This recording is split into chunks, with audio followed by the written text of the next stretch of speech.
Olá, eu sou Marcelo Mendes, estamos começando o programa Canto Brasileiro. A cada semana vamos conversar sobre poesia. Apresento a vocês Carla Antunes, professora, poeta, editora, promotora cultural e agora organizando o livro Uma Ilha de Poesia. Agradecemos a sua presença, Carla Antunes. Eu que agradeço o convite, é uma honra. Qual a expectativa para o próximo evento presencial? Então, Marcelo, na verdade, eu já fiz um evento presencial depois de 2 anos, né? Todo mundo parado aí por causa da pandemia. Foi o lançamento do livro Uma Ilha de Poesia no Ilha Plaza Shopping. Então foi um momento assim muito emocionante esse retorno ao presencial. Estamos agora retomando, Marcelo, o Sarau dos Bares. Eu estava assim com muita saudade. Vai ser um momento maravilhoso em que eu vou reunir poetas insulanos, né, da Ilha do Governador e vou fazer o relançamento do livro Uma Ilha de Poesia. É um livro que traz 20 lugares da Ilha do Governador, retratados poeticamente, através de fotografias de Sueli Capovilla Gerdi e 10 poetas insulanos, dentre eles eu, que também sou poeta, além de editora do livro. E aí nós vamos festejar essa paixão pela Ilha do Governador na próxima edição do Sarau dos Bares. Durante a pandemia, você desenvolveu algum projeto? Durante a pandemia, eu desenvolvi um projeto chamado Poeta em Casa, mas não era uma live. Houve, né, um boom de lives, mas o meu projeto era numa plataforma particular, que era no Zoom, e eu juntava 2, 3 poetas, tinha sempre um poeta consagrado, né, Vinícius de Moraes, Carlos Drummond de Andrade, e ali a gente fazia brincadeiras, fazia interações, fazia uma série de atividades, e o objetivo ali era que a gente brincasse mesmo com a poesia. Então, eu fiz esse projeto aí durante o ano de 2020 todo, depois eu pausei. Qual o efeito que a pandemia teve em relação à poesia?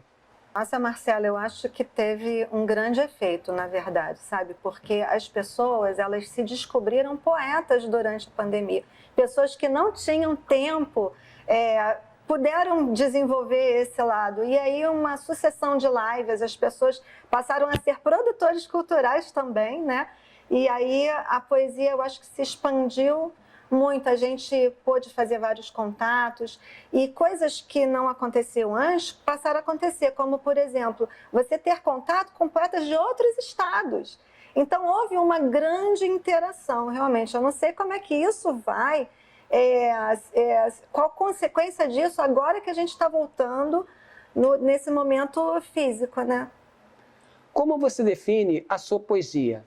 Nossa, Marcelo, essa pergunta é difícil. Como eu defino a minha poesia? Olha, é muito complicado fazer essa definição, né? Eu acho que a minha poesia, ela é uma poesia moderna.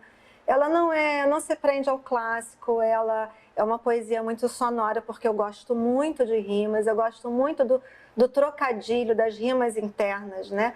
E eu falo muito sobre o meu entorno, né? Eu não sou muito de falar só das belezas da natureza, não. Eu falo muito das coisas que acontecem no meu entorno, as questões sociais eu abordo bastante, os meus relacionamentos, a minha interação realmente com as pessoas, né?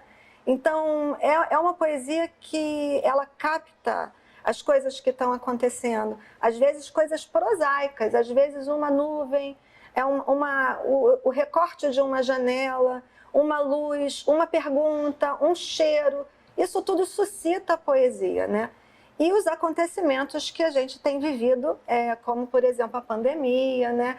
E toda uma sorte de coisas a gente acaba colocando na poesia. Então, é muito difícil, eu não sei definir. Eu acho que só mais adiante, com o passar dos anos, é que a gente consegue, talvez, dizer como que era, como que foi a poesia, mas eu não consigo dizer como é que ela é. Qual poeta te inspira? Muitos poetas me inspiram, né? Na época da faculdade, eu fiz faculdade de letras na UFRJ ia e voltava de ônibus lendo livros que eu comprava nos sebos. Então eu tinha o Estrela da Vida Inteira, do Manuel Bandeira, e tinha um livro grosso do Carlos Drummond de Andrade, e eu vinha lendo esses dois autores, me são muito queridos. Gosto muito da Cecília Meirelles, porque ela tem uma sonoridade, como eu já disse, eu gosto muito da rima, né? Das palavras serem parecidas no seu formato, na sua grafia e no seu som. Então, a Cecília, ela explora muito o som, né? Então, gosto muito agora. O meu poeta preferido é o Mário Quintana. Mário Quintana, gosto tanto que, por conta de um poema de Mário Quintana, eu desenvolvi o meu primeiro livro, Rastro de Salamandra, tatuei no meu ombro a salamandra. É um poema do Quintana que é Inscrição para uma Lareira, e diz assim: a vida é um incêndio, nela dançamos salamandras mágicas. É o início, né, do poema. E aí, através desse poema, eu fiz todas as divisões do meu primeiro livro, que foi publicado em 2017 pela Vilar Luna, que é a editora, né, na qual eu trabalho.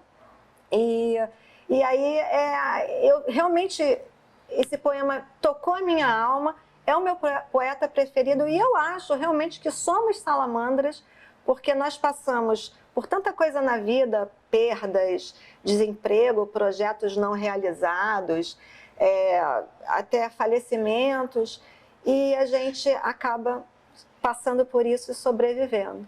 Como é que você vê o incentivo à poesia no Brasil? Olha, eu acho que a poesia no Brasil, ela tem um berço. E eu acho que muita gente desconhece esse berço, que é a escola. Principalmente hoje, eu posso dar esse testemunho hoje, sabe, Marcelo? Porque eu sou professora de língua portuguesa, recém-aposentada, trabalhei durante 26 anos no magistério público municipal, também trabalhei na rede particular, mas eu posso te dizer que a rede pública, ela é berço não só da poesia, mas também do teatro, também da música.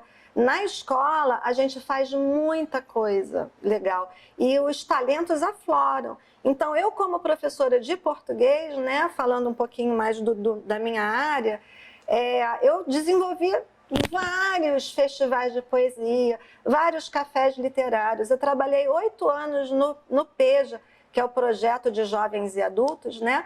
E aí, nesse projeto, eu desenvolvi o Sarau do PEJA durante 8 anos. Então, o adulto que tinha tanto tempo sem estudar, desacreditado de si mesmo, ele se encontrava com a poesia e escrevia. É, assim, maravilhoso ter feito parte desse berço aí, que é a escola pública, né? Mas música também, festivais da canção, teatro também. O município tinha um projeto muito interessante, que eu realmente não sei se ainda está em vigor, que é o Poesia na Escola.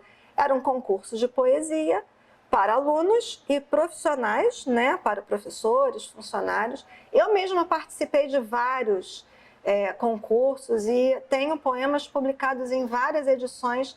Eram 2 livros, um de poemas de alunos e outro de poemas de profissionais. Então, era interessante também porque eu trabalhava em sala de aula a poesia, eu levava poetas, né? O meu nicho, digamos assim, é de 6º ou 9º ano, né? O Fundamental 2.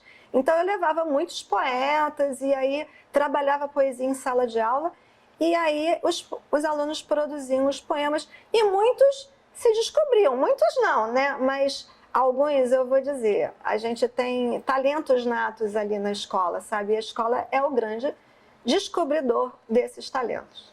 Um sonho. Nossa, um sonho? Bom, em relação à poesia, né? Um sonho é que a poesia possa ter mais incentivos até oficiais, digamos, né? Incentivos públicos, né? do poder público, que a poesia ela seja mais difundida também, que o livro seja mais barato, né? porque a gente tem uma dificuldade muito grande. Eu, como editora, posso dizer isso com muita propriedade. Os livros são muito caros e, às vezes, o poeta ele quer publicar o seu primeiro livro e não consegue, porque esbarra nessa questão. Então, eu acho que o meu sonho em relação à literatura e principalmente à poesia é que haja mais incentivo do poder público. Qual a sua motivação para escrever poesia? Como começou? Marcelo, eu comecei a escrever ainda muito nova, na adolescência, 12, 13 anos. Eu tinha cadernos, né, que eu escrevia num tom de desabafo. E eu acredito que vários escritores começam assim, sabe?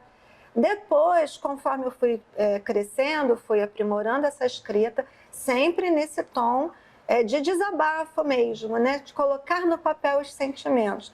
Depois eu fui tomando mais contato com a poesia na época da faculdade, né? E aí eu passei a ter uma escrita diferente. Não era mais essa escrita de desabafo, de colocar os sentimentos no papel. Passou a ser uma poesia do meu olhar em relação ao mundo. Então eu acredito que foi assim. Carla, muito obrigado pela sua participação aqui no programa Canto Brasileiro. Eu que agradeço, Marcelo. Aguardo vocês no próximo programa.